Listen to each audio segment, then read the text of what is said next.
நண்பர்களே வணக்கம்.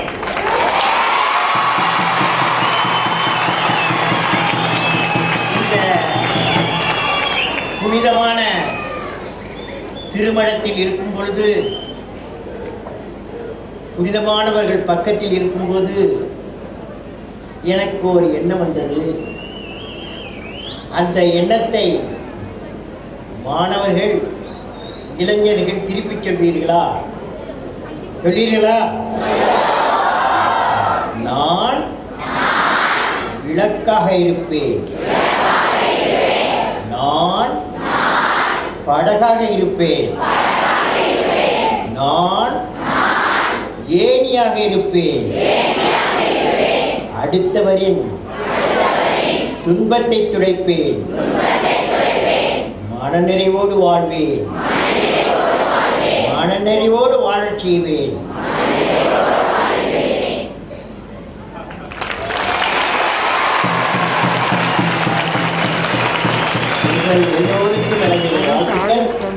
திரு சாந்தலிங்க ராமசாமி அடிகளார் அவர்களே, தவத்திரு மதாச்சல் அடிகளார் அவர்களே, தவத்திரு குமரகுருபர் அடிகளார் அவர்களே, டாக்டர் நல்ல பழனிசாமி அவர்களே, டாக்டர் சி சுப்பிரமணியம் அவர்களே அருமையாக பேசினார். திரு பி.கே. கிருஷ்ணராஜ் வனவராயர் அவர்களே, திரு புலவர் காசா அப்பாவு அவர்களே, டாக்டர் எஸ்.ஆர். பாலசுப்ரமணியன் அவர்களே, திரு பழா திருமா ஆர்வம் அவர்களே, மற்றும் இங்கு திரளாக கூடியிருக்கும் மாணவர்களே, பெரியோர்களே, தாய்மார்களே, இளைஞர்களே, சிறப்பு அழைப்பாளர்களே, உங்கள் அனைவருக்கும் எனது வாழ்த்து. அன்பு நண்பர்களே, இன்றைக்கு தவத்திரு சாந்தலிங்க அடிகளார் கலை அறிவியல் தமிழ் கல்லூரி மெனவிழாவை முன்னிட்டு வளர்தமிழ் இயக்கம் நடத்தும் தமிழ் பயிற்சி மொழி வழிபாட்டு மொழி மாநில மாநாட்டை தொடங்கி வைப்பதில் மிக்க மகிழ்ச்சி அடைகிறேன். 2 நாட்கள் நடைபெறும் இந்த மாநாட்டில் பங்கு பெறும் தமிழ் ஆர்வலர்களும், சமய மொழி இலக்கிய அமைப்பினர்களுக்கும், தமிழ் அறிவியலாளர்களுக்கும், சிறப்பு அழைப்பாளர்களுக்கும் மற்றும் கல்லூரி மாணவர்களுக்கும், ஆசிரியர்களுக்கும், ஆராய்ச்சியாளர்களுக்கும் எனது மனமார்ந்த நல்வாழ்த்துக்கள். இந்த 2 நாட்கள் நடக்கும் விழாவில் தமிழ்மொழி கல்வியும் வேலை வாய்ப்பும், கல்வி நிறுவனங்களில் தமிழ் சிக்கல்களும் தீர்வுகளும், ஆட்சித்துறையில் தமிழ், ஊடகங்களில் தமிழ், நீதித்துறையில் தமிழ், வாழ்வியல் வழிபாட்டு நிகழ்வில் தமிழ் என்று பல்வேறு அமர்வுகளில் கலந்து கொண்டு தமிழாய்ந்த கருத்துக்களை அறிவார்ந்த முறையில் பகிர வருகை தரும் தமிழறிஞர் பொதுமக்களை நான் வாழ்த்துகிறேன். உங்கள் அனைவருக்கும் வாழ்த்து. இன்றைக்கு உங்களுடன் தாய்மொழி அறிவை வளர்க்கும் நாட்டை, தாய்மொழி அறிவை வளர்க்கும், தாய்மொழி அறிவை வளர்க்கும் நாட்டை வளப்படுத்தும் என்ற தலைப்பில் உரையாட வேண்டும். நான் எனது ஆரம்ப கல்வியை தமிழ் வழி கல்வி மூலம்தான் பயின்றேன். என் ஆரம்ப கல்வியை தமிழ் மொழியில் படித்ததினால் எனக்கு கணிதத்தை கண்கூர் படிக்கவும் 100 வாங்கவும், அறிவியலை ஆழ்ந்து விளங்கி படிக்கவும் மிகவும் உதவியாக இருந்தது. அறிவியலை ஆழ்ந்து விளங்கி படிக்கவும் உதவியாக இருந்தது. வரலாற்றை வாழ்ந்து அனுபவித்து படிப்பது போல் படிக்க தமிழ் உதவியாக இருந்தது. புயலை புரிந்து படிக்க உதவியது. என் தாய்மொழி தமிழ் நான் படித்ததினால் என்னால் மேற்படிப்பு ஆங்கிலத்தில் இருந்தாலும் இணைப்பு மொழியை கற்று அடிப்படை அறிவியல் தத்துவத்தை பற்றி உணர்ந்து கொள்ள மிகவும் உதவியது. பிற்காலத்தில் ஆராய்ச்சி திறனை மேம்படுத்த என் ஆரம்ப தமிழ் கல்விதான் அடிப்படையாக என்று சொன்னால் கிடையாது. When I was a young boy, long ago, when I was a young boy, Tamil ஊடகமான Dinamani நாளிதழை தினமும் மெட்ராஸ் மொழியில் எடுத்து விநியோகம் செய்தேன். ஊடகத்தில் தமிழ் எண்ணெயின் ஆற்றப்பட்டு அறிந்து கொள்ள உதவியது உங்களுடன் நான் எழுதிய கவிதையை பகிர்ந்து கொள்ள விரும்புகிறேன். அந்த கவிதையின் பேர் என் தாய்மொழி தமிழ்.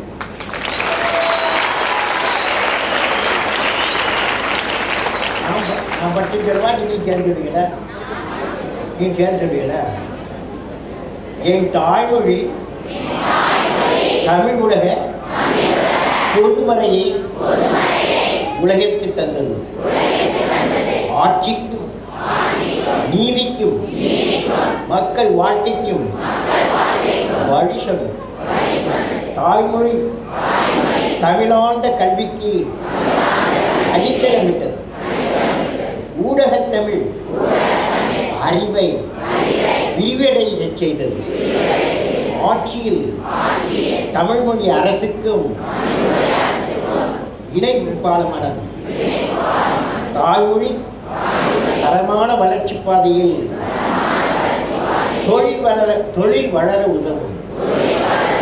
தாய்மொழி நீதி நிர்வாகம் சீர்பற்று விரைவான நீதிக்கு வழிவகுக்கும். வழிபாட்டு தளத்தில் தாய்மொழி மக்களுக்கும் இறைவனுக்கும் உள்ள இடைவெளியை குறைத்தால் மனதில் அமைதி பிறக்கும். இதான் கிடைக்கிறது.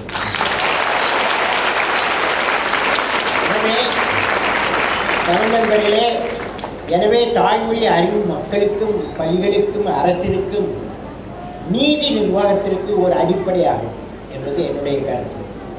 எனது கிராமப்புற தாய்மொழி கல்வியின் அனுபவத்தை உங்களுடன் பகிர்ந்து கொள்ள விரும்புகிறேன். எனது கிராமப்புற தாய்மொழி கல்வியின் அனுபவம். இந்த சூழ்நிலையில் உங்களை எல்லாம் இந்த ஆதீனத்தில் பார்க்கும்போது பிரிட்டிஷ் இந்தியாவில் 1936 முதல் 1944 வரை நான் ராமேஸ்வரம் தமிழ் பயின்ற பள்ளியின் நாட்கள் பற்றி நினைவுக்கு வருகிறது. British India 1936-1944. எனது பள்ளி என்னுடைய ஸ்கூல் கடற்கரையோடு அமைந்திருந்தது. கீழ்பாதி கட்டிடமும் மேற்பாதி கூரை பள்ளிக்கிடமும் இதெல்லாம் பெரிய பெரிய கட்டிடம் இருக்கு இல்லையா? அந்த ஒரு பள்ளி மட்டுமே ராமேஸ்வரத்தில் இருந்தது. அந்த காலத்தில் நாங்கள் 400 மாணவிகள் அங்கு படித்தோம்.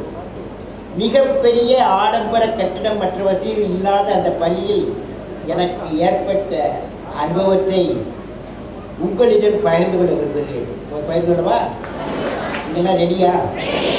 அப்படிப்பட்ட சூழ்நிலையில் உள்ள ஒரு பள்ளியில் நான் கண்ட ஒரு அருமையான காட்சி என் மனதில் இன்றும் நிழலாடுகிறது. அதற்கு காரணம் எனது ஆசிரியர்கள் தான். குறிப்பாக வரலாறு, புவியியல் மற்றும் அறிவியல் ஆசிரியர்கள் மாணவர்கள் அனைவராலும் விரும்பப்படுவதாக இருந்தார்கள் அந்த காலத்தில். ஏனென்றால் அந்த ஆசிரியர்கள் தங்களது ஆசிரியர் பணியை மிகவும் நேசித்தவர்களாக இருந்தார்கள். அது மட்டுமல்ல, எங்களுக்கு படித்த 55 மாணவ மாணவிகள் அனைவரது கல்வி மேம்பாட்டில் மிகவும் அக்கறையுடன் இருந்தார்கள். எனது வரலாறு மற்றும் புயல் ஆசிரியர் ஸ்ரீ காளீஸ்வர ஐயர் சொல்வார், ஓ அன்பு மாணவர்களே, மாணவர்கள் வரலாற்றையும் புவியியலையும் ஆர்வத்துடன் கற்பதுடன் கஷ்டப்படாமல் மற்றும் மிகவும் சுலபமாக கற்றுத்தேர வைத்து நல்ல மதிப்பெண் பெற வைப்பதே எனது குறிக்கோளாகும் என்பார் எங்கள் ஆசிரியர். அதுதான் எனது ஆசிரியர் பணியின் லட்சியம் என்பார். அந்த பணியை லட்சியத்தை உங்கள் மூலம் நிறைவேறாமல் விடமாட்டேன் என்று சொல்வார். அதை நிறைவேற்றி காட்டியவர் அவர். எனது அறிவியல் ஆசிரியர் திரு சிவசுப்பிரமணிய ஐயர் அவர்கள் மாணவர்கள் மத்தியில் மிகவும் பிரபலம். அவர் எங்கள் வகுப்பு நுழைந்தாலே அவரை Subramania Iyer class teacher, science teacher, அவர் எங்கள் வகுப்பில் நுழைந்தாலே அறிவு ஒளி பிரகாசிக்கும். அதாவது அவர்கள் வாழ்வில் நாங்கள் புனிதத்தையும் நேர்மையும் கட்டுப்படுத்தோம்.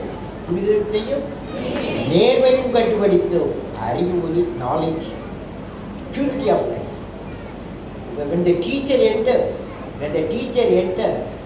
in 5th class, we saw the knowledge radiation. We saw in our teacher purity of life, புனிதம். இங்கே இருக்கிற புனிதர் எல்லாம் இருக்காங்க. அப்போது அவர் எவ்வளோ படிச்சிருக்கணும், அப்போது அவர் எவ்வளவு புனிதமானவராக இருக்க முடியும். இது ரெண்டுமே நான் படித்ததுக்கு ஒரு அடையாளம். நான் எவ்வளவோ கிளாஸ் படித்து கிளாஸில் 100 வாங்குவோம், 180 வாங்குவோம். ஆனால் நாங்கள் எங்கள் அப்பா சொல்லுவார், எங்கள் அம்மா சொல்லுவாங்க, நீ படித்தது சிவசுப்பிரமணியர் படித்த பாரு, அதுதான் உனக்கு முக்கியம் அப்படின்னு.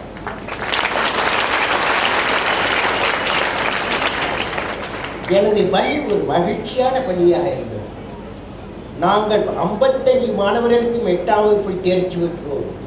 ஒருத்தர் கூட மேற்படிப்புக்கு செல்லாமல் என இடை நிற்கவில்லை. இதிலிருந்து என்ன செய்தி உங்களுக்கு சொல்ல வருகிறேன் என்றால், மிகப்பெரிய கட்டிடங்களும் வசதிகள் விளம்பரங்கள் மட்டும் கல்வியில் தரத்தை உயர்த்தி விடாது. தரமான கல்வியும் கல்விப்பணியை அறப்பணியாக செய்யும் ஆசிரியர்கள் மட்டுமே, தரமான கல்வியும் கல்விப்பணியை அறப்பணியாக செய்யும் ஆசிரியர்கள் மட்டுமே கல்வியை சிறக்க வைக்க அடிப்படையாகும். கல்வியை ஒரு வியாபார பொருள் அல்ல. ஆரம்ப கல்வி அப்படிப்பட்ட ஆசிரியர்களாக நீங்கள் திகழ்கிறீர்கள் என்பதிலே நான் உங்களுக்கெல்லாம் ரொம்ப சந்தோஷம். உங்கள் மாணவர்களுக்கு எடுத்துக்காட்டாவால் ஆசிரியர்களுக்கு எனது மனமார்ந்த நல்வாழ்த்துக்கள்.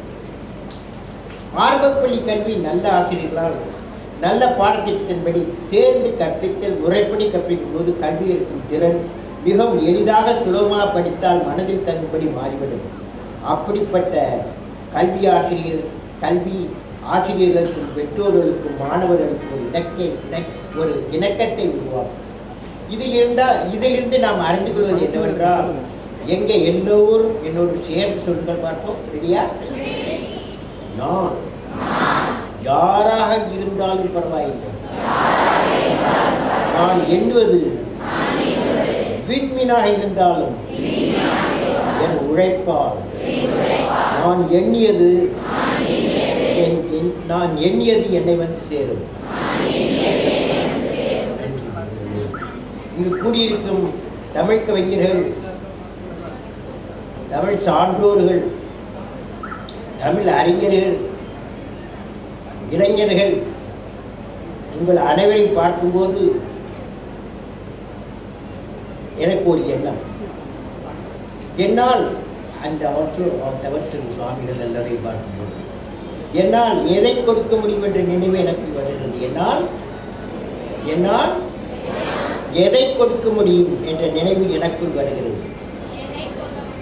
இந்த 20 நிமிடங்களில் உங்களிடம் கலந்துரையாடும் போது 2 கருத்தை உங்கள் முன் வைக்க விரும்புகிறேன். ஒரு கருத்து, தமிழர்கள் வாழ்ந்த வாழ்வு மிக சிறப்பான போற்றுதலுக்குரிய வாழ்வு. வாழ்ந்து கொண்டிருக்கும் வாழ்வு பலவிதமான நல்ல அறிவு சார்ந்த சாதனை படைக்கும் திறன் பெற்ற வாழ்வு. அதே சமயத்தில் பல சோதனைகளை எதிர்கொள்ளும் சூழ்நிலைகள் உருவாகி கொண்டிருக்கிறது. நமது இந்திய நாடு வளர்ந்த நாடாக மாற நல்லொழுக்கம் உங்கள் மக்களை கொண்ட நாடாக மாற உங்களிடம் சில கருத்துக்களை பகிர்ந்து கொள்ள வருகிறது.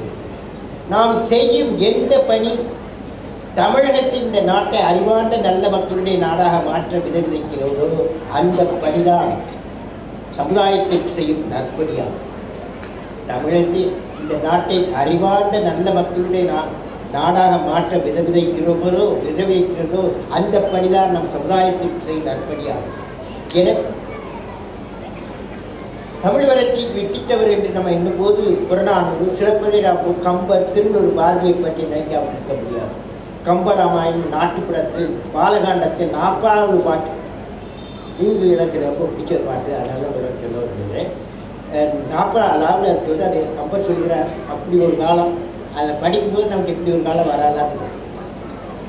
ஆலைவாய் கரும்பின் தேனும் அரிதலைப்பாலை தேனும் சோலைவில் கனியின் தேனும் தொடையில் இறாலின் தேனும் மலைவாய் ஊத்த தேனும் வரம்பு கெட்டு ஓடி பங்க வேலையாய் மடுப்ப உண்டு வீணெல்லாம் கழிக்குமதோ என்ன என்று பாடுகிறார். அதாவது கம்பர் சொல்கிறார், கரும்பாலையில் இருந்து பெறும் தேன் கொண்ட கற்பைச்சாலும் பாலைத்தேன் இருப்பவர்களுக்கு பாலைந்து வடியும் பதனிகள் சோலைவில் கனியின் தேனும் சோலைகளில் பழுத்த பழங்களின் சாரும் தொடுக்கப்பட்ட இடத்திலிருந்து வழிகின்ற தேனடை தேனும் மலர் மாலைகள் இருந்து வடிவும் தேனும் எல்லாம் மீறி பெருகி ஓடி கப்பலில் இயங்கும் கதையில் போய் சேர கதை வந்து கலக்கிற அமுதத்தை நீங்கள்லாம் பருகி கழிக்கும் அந்த காலத்தமிழத்தை பழமெடுத்து காட்டுகிறார். அது அருமையான காலம் இல்லையா? எல்லாம் தேடுது. இயற்கைக்கு இறக்கையை மக்கள் கொடுத்தால் கம்பர் என்ற காட்சி இன்றைக்கு உண்மையாகலாம். இயற்கைக்கு இறக்கையை மக்கள் கொடுத்தால் கம்பர் என்ற காட்சி இன்றைக்கு உண்மையாகலாம். தமிழர்கள் விவேகத்தோடு நம் முன்னோர்கள் வாழ்ந்து காட்டிய வழிமுறைகளை கடைப்பிடித்து அன்பு, அறிவு, விவேகம் வந்தாரை வாழ்விக்கும் தமிழகம் கலாச்சாரம் அயலாரை போற்றும் பண்பு மாற்றான் தோற்றத்து மல்லிகைக்கும் மனமுண்டு என்ற பரந்த மனப்பான்மை மாற்றான் தோட்டத்து மல்லிகைக்கும் மனமுண்டு என்ற பரந்த மனப்பான்மை மன்னித்து மறக்கும் குணம் வேற்றுமையில் ஒற்றுமை போன்ற சாத்திக வழிமுறைகளை பேணி தமிழர் இல்லந்தோர் குழந்தைகள் மனங்களில் பதித்து போரில்லா உலகத்தை படைக்க உலகத் தமிழர்கள் ஒருமைப்பட வேண்டும். எனது வாழ்க்கையின் பல்வேறு நிலைகளில் உறுதுணையாக இருந்து உற்ற துணையாக இருந்து வாழ்க்கையின் வழிகாட்டியாக வழிநடத்தியது திருக்குறள் தான். எனக்கு பிடித்த ஒரு திருக்குறளின் வாழ்விற்கு வளம் கொடுத்தது அதை கேளுங்கள். அறிவு அற்றல் காக்கும் கருவி செருவாருக்கு உள்ளளிக்கலாக அறிவு. அதாவது அறிவு என்பது அழிவு வராமல் காக்கும் கருவியாகும். அறிவு என்பது அழிவு வராமல் காக்கும் கருவியாகும். மேலும் பகவராலும் அடைக்க முடியாத கோட்டையாகும். எத்தகைய சூழ்நிலையில் அரண் போல், அதாவது கோட்டை போல் நின்று நம்மை காக்கும் என்பதால் இளங்கோவடியில் சிலப்பதிகாரம் சொல்கிறது அரசியல். சொல்லுங்க பார்ப்போம். அரசியல் உழைத்தோருக்கு அறம் கூற்றா என்று, அதாவது பிழைத்தோரை தப்பு செய்தவில்லை, அரசியல் பிழைத்தோரை அறமே எவனாக மாறியது. பெரிய இடத்தில் உள்ளவங்க எல்லாம் நாட்டில் அரசியல் எனிபடி பெரிய இடத்தில் இருக்கிறவங்கெல்லாம் தப்பு செய்யும்போது அந்த justice itself become and destroy the person when she does wrong things. நமது எதிர்கால சந்ததிகளை ஒரு போரில்லா உலகத்தை நோக்கித்தான் அழைத்து செல்ல வேண்டும். தமிழ் நமக்கு எல்லாம் உதவி செய்து நம்புகிறேன். மனிதன் படைத்த கருவிகளில் அசாதாரணமானது மொழி. அனைத்து கருவியிலும் வேறுபட்டது, உயர்ந்தது, அளவிற்கரிய ஆற்றல் வாய்ந்தது சமுதாயம் என்ற அமைப்பின் அடிப்படை மொழி. சமுதாய சக்கரத்தின் அச்சு மொழியாகும். மொழி ஒரு சேமிப்பு வங்கி, தகவல் சுரங்கம். வாழையடி வாழையென வந்து மறைந்த எண்ணற்ற தத்துவங்கள், கவிஞர்களின் கலைஞர்களின் படைப்புகள், சாதனையாளர்களின் போராட்டங்கள், ஆய்வாளர்களின் காலண்டல்கள், கண்டுபிடிப்புகள், டிஸ்கவரிஸ் அனைத்தையும் தங்கள் தாங்கி நின்று தலைமுறையாக மாடலுக்கு கிடைக்கக்கூடிய ஒரு அரிய சாதனம் மொழி. ஓர் இனத்தை நாட்டு எல்லைகளாலோ சமயமோ அடையாளம் காட்டுவதில்லை. அடையாளம் காட்டுவது மொழிதான். ஒரு இனம் தனது மொழி இழந்தால் தனது அடையாளத்தை இழக்கிறது. மானுட யாத்திரையின் மகத்துவம் என்ன நண்பர்களே? எனக்கு பாரதியார் பாஞ்சாலி சப்தத்தில் சரஸ்வதி வணக்கமாக எழுதிய கவிதை போல் நினைத்து வருகிறது. அந்த கவிதையை படித்தா அந்த பாரதியார் ஒரு சயின்டிஸ்ட் அப்படின்னு எனக்கு என்ன சிறு வயசில் படிக்கும்போது சயின்டிஸ்ட் மாதிரி பேசுகிறார் பாரதியார் கவிதை. எனக்கு பாரதியார் சொல்கிறார், இடையின்றி அணுக்கள் எல்லாம் சுழல்கின இயல்நூலார் எம்பர் கேட்டு இடையின்றி கதைகள் எல்லாம் சுழலும் என வாழ்ந்தார் என்கிறார். இடையின்றி தொழில் புரிதல் உலகினிடை பொருட்கள் எல்லாம் இயற்கையாய் இடையின்றி கலைமகளே நினைது அருளால் என உள்ளம் இப்போது எண்கண்ணாதோ.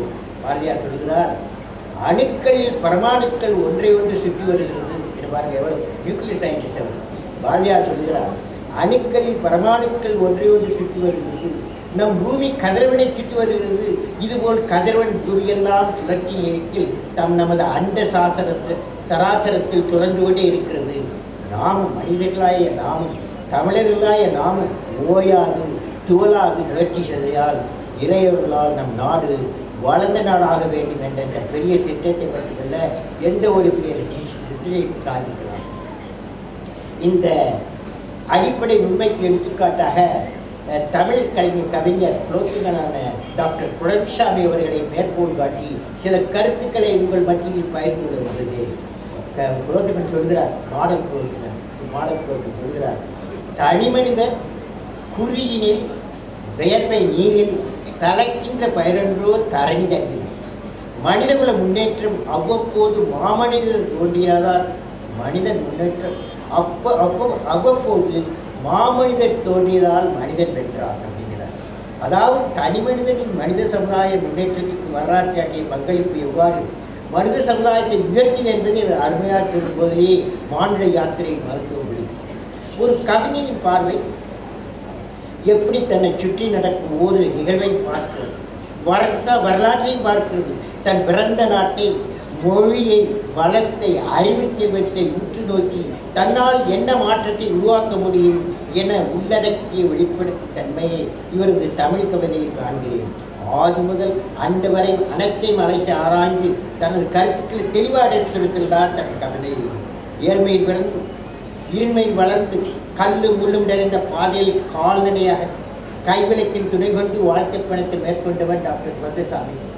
இருப்பவை சிலருக்கு மட்டும் எட்டும், பலருக்கு எட்டாது.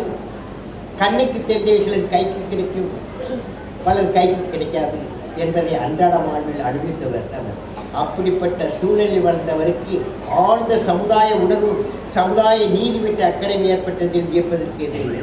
இளமையில் அமைந்த சூழ்நிலையும் இயற்கை அறிவில் கல்விக்கல் தொழில்நுட்ப பயிற்சியும் அவரை எப்பொருள் யார் யார்வாய் கேட்பனும் அப்பொருள் மெய்ப்பொருள் காண்பதை என்ற திருவள்ளுவழியில் வாழ்க்கை நெறியாக ஏற்றுக்கொள்ள செய்தனர்.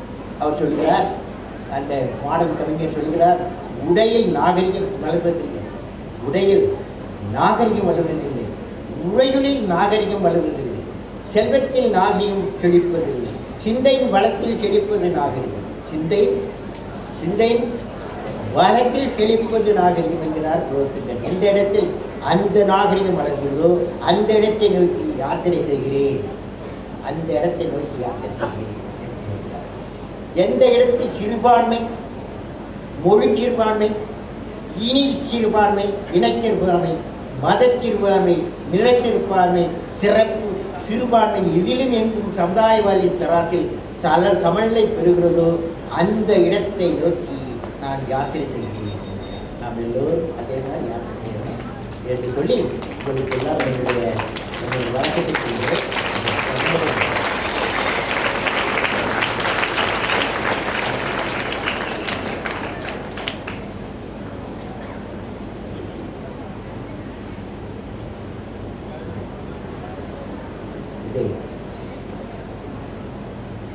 நான் ஒரு இளைஞர்கள்லாம் பார்க்கும்போது நான் ஒரு கவிதை எழுதினேன் அந்த காலத்தில்.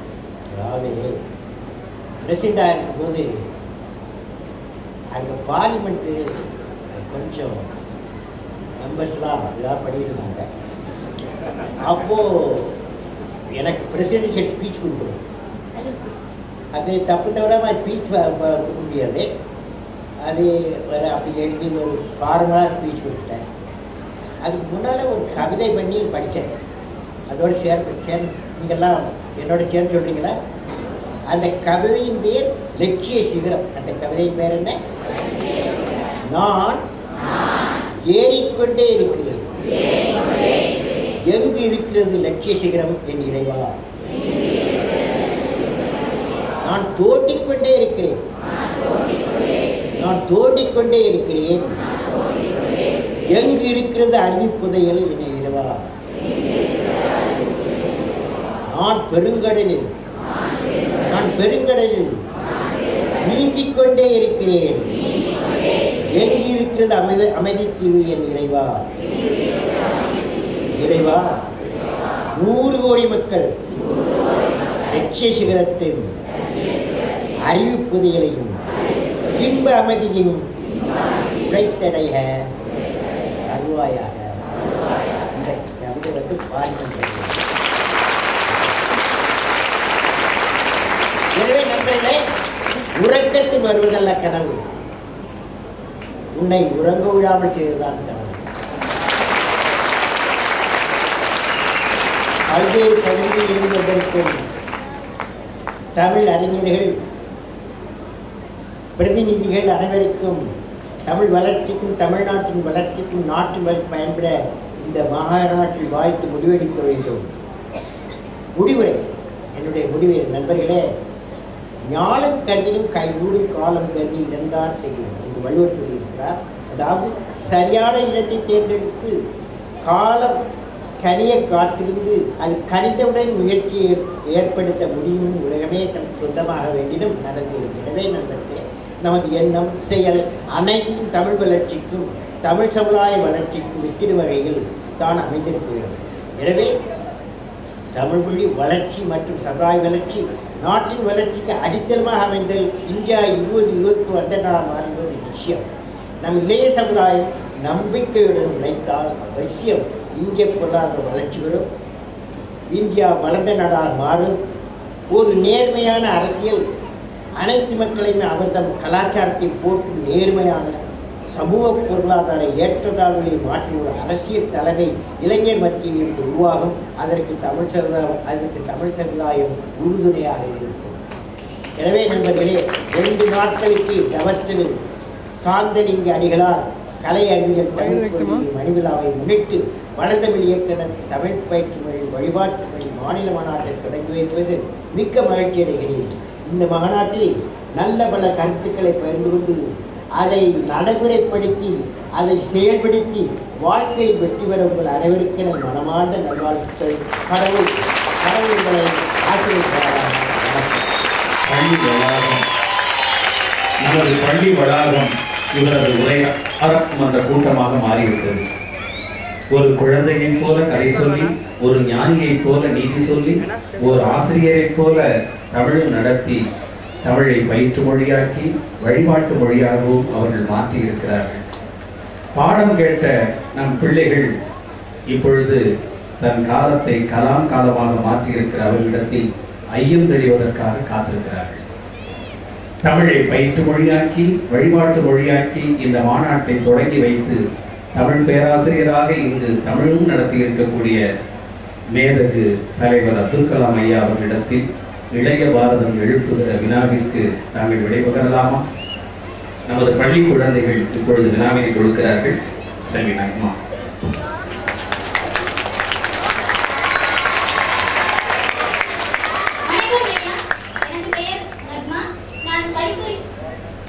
கணிப்பொறித்துறை 3ஆம் ஆண்டு பயின்று வருகிறேன். கணிப்பொறித்துறை 3ஆம் ஆண்டு. அப்படினா எத்தனாவது? 3ஆம் ஆண்டு பயின்று. எனது வினா, இந்தியா 2020 வல்லரசாகும் என்று குறிப்பிட்டுள்ளவர்களை அந்த நிலையை அடைவதற்காக என்னென்ன முயற்சிகள் எடுக்கலாம் ஐயா? இளைஞர் சமுதாயம் உங்க பணி என்ன? கல்வியில் சிறக்க வேண்டும், நன்றாக படிக்க வேண்டும். நன்றாக படித்து அந்த படிப்பில் மேன்மை அடைந்தால் இந்தியாவுக்கு நல்ல டாக்டர் வருவார்கள், இந்தியாவுக்கு நல்ல இன்ஜினியர் வருவார்கள், இந்தியாவுக்கு நல்ல மனிதர்கள் வருவார்கள். அதனால நீங்க படிப்புக்கிற காலத்துல படிப்பை நல்லா படிக்கும். நன்றி ஐயா. வணக்கம், என்னுடைய பெயர் நித்யா. இளம் இலக்கியவியல் 3ஆம் ஆண்டு படித்து வருகிறேன்.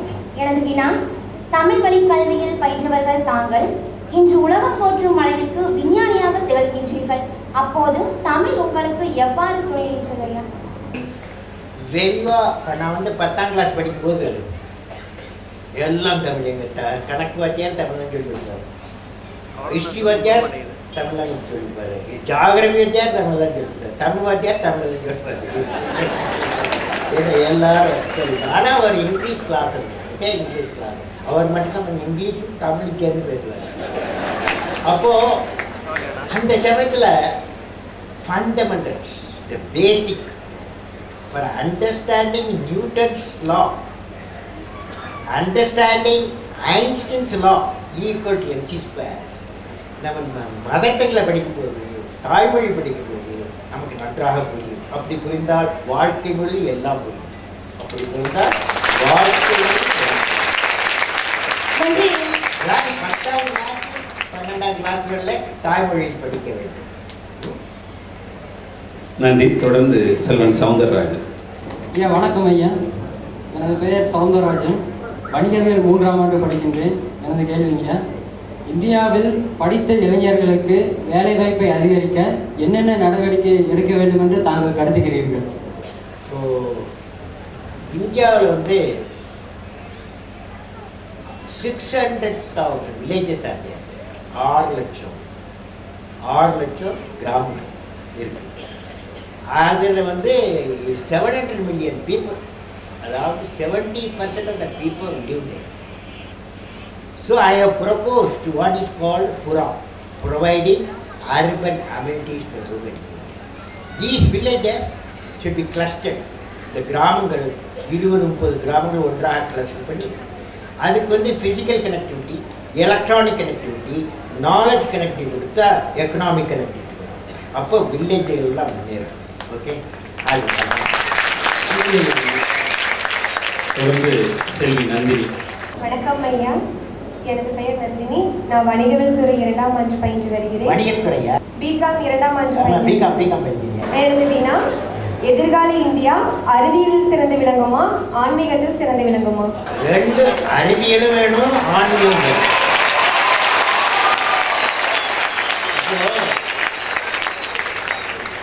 ஆன்மீகம் மட்டும்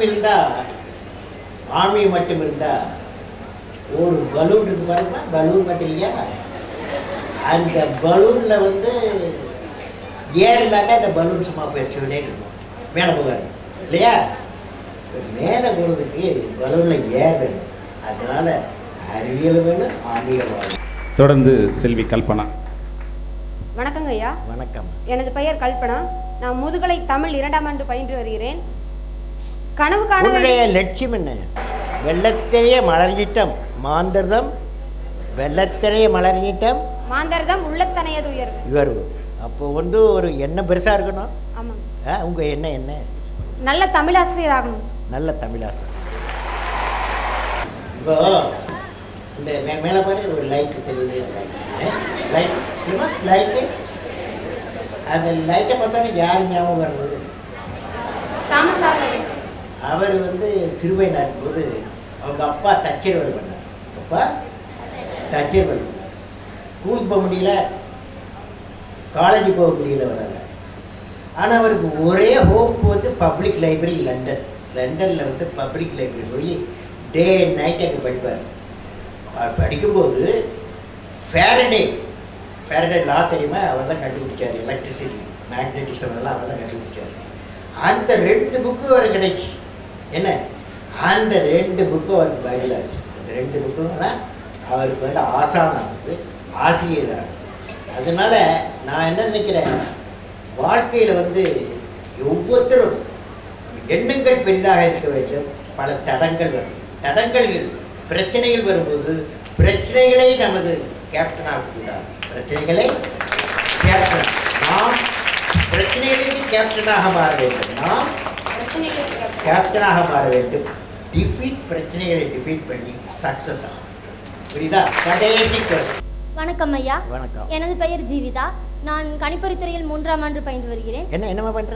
BSc computer science final year. அறிவியல் தமிழ் என்பது தமிழ்ல படிக்கிறியா? இல்ல இங்கிலீஷ். ஓகே. அறிவியல் தமிழ் என்பது எந்த நிலையில் உள்ளதையா? அறிவியல் தமிழ். அப்போ இந்த இங்க உள்ள ஆசிரியர் கிழமை இது very important. when you are teaching in Tamil, I also for that, up to 10th class, 10+2. At the same time, our teaching Tamil should help people to get employment also. That means we have to cross the borders of only our language beyond. After all, Popeye, he was a Swamiji, foreign. அவர் தான் தமிழுக்கு இலக்கணமே கொடுத்தவர் இல்லையா? இந்த full stop கம்மாவெல்லாம் அவர் தான் பண்ணார். என்ன, அதனால நம்ம காலம் கடந்து செய்ய வேண்டும். அதாவது எல்லா ஒரு லாங்குவேஜ் படிக்கும்போது மற்ற லாங்குவேஜில் சேர்த்து இணைந்து படித்து நாம் வெற்றி அடைய வேண்டும். நிறைவாக 2 கேள்விகள். செல்வி சௌந்தர்யா. போற்றியும் நமச்சிவாய சிவாய நமவும். வணக்கம் ஐயா, என் பெயர் சௌந்தர்யா, 12ஆம் வகுப்பு பயின்று வருகிறேன். 12ஆம் வகுப்பு. என்ன சப்ஜெக்ட்? Arts group. என்ன லட்சியம்? ஆசிரியர். ஆசிரியராக வேண்டும், நல்ல ஆசிரியர். சரி, நன்றிங்க ஐயா. எனது வினா, தமிழ் பயிற்றுமொழி மாநாட்டிற்கு தங்களை அழைத்த போது உங்கள் மனநிலை எப்படி இருந்தது? அதாவது நல்ல கேள்வி இது. ரொம்ப நாள் கழித்து 10-20 வருஷம் வெளிநாட்டில் இருந்துட்டு தமிழ்நாட்டுக்கு வராமல் இருந்துச்சு. நிறைவாக துர்காஸ்ரீ ஒரே வணக்கம் ஐயா, என் பேர் துர்காஸ்ரீ. என்னுடைய வினா, நாங்கள் படித்து கொண்டிருக்கும் கல்வி முறை பற்றி உங்கள் கருத்து என்ன? நீ என்ன படிக்கிற? 10th. என்ன கொஸ்டின் கேள்வி? நாங்கள் படித்து கொண்டிருக்கும் கல்வி முறை பற்றி உங்கள் கருத்து என்ன? இப்போ எனக்கு இந்த செகண்டரி எஜுகேஷன் இருக்குமா? Secondary education, there are 3 education: primary education, secondary. பிரைமரினா ஒரு 12 வயசு 15 வயசு இல்லை, அதுக்கு பின்னால் 17 வரலையும் செகண்டரி எஜுகேஷன், அப்புறம் ஹையர் எஜுகேஷன். 3 education type. இதில் எனக்கு ஒரு no comment on the secondary education and higher education, but I have comment on primary education. Primary education needs a lot of reform. Our classroom, primary classroom should be created. Our teachers should be, primary school teachers should be created. Our syllabus has to be created. That means we need a lot of reform in primary education. Understood? Tamil ஆல்போல் தழைத்து அருகுபோல் வேரோட வேண்டும் என்பதன் அடையாளமாக பேரூர் ஆதீனம் வடதமிழ் இயக்கம் இணைந்து நடத்துகின்ற தமிழ் பயிற்றுமொழி வழிபாட்டு மொழி மாநாட்டில் இந்த ஆலமரம் இந்த அன்பாக வழங்கப்படுகிறது. கல்லாழின் கீழ் இருந்து கருணையுடன் அவர்களிடக்கின்ற அரச நகத்தையும் ஆலமரத்தையும் நிறைவேற்றி வருகிறார்கள்.